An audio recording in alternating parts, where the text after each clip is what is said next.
Hi guys, good day and good news. So meron tayong soon to rise po na project, Estancia Enclave.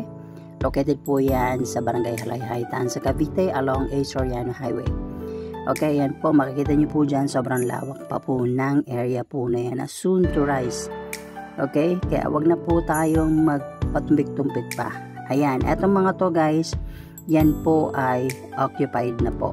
Alright, so ready for occupancy. Lilipat na lang po yung mga nakakuha po ng mga unit po dyan. So makikita nyo po rito sa ipapakita nating unit, ganyan na po siya guys pagka nakuha nyo.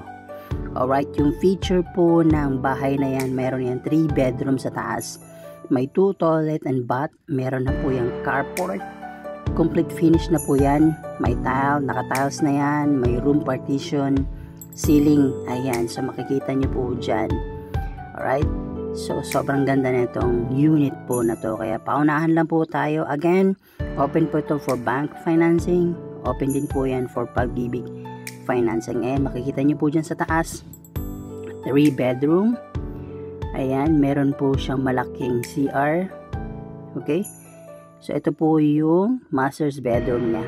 Sobrang ganda na ito guys, ako mismo nakapunta na ito, ako mismo nag-video niyan. Ayan po, kung may mga kiddos kayo.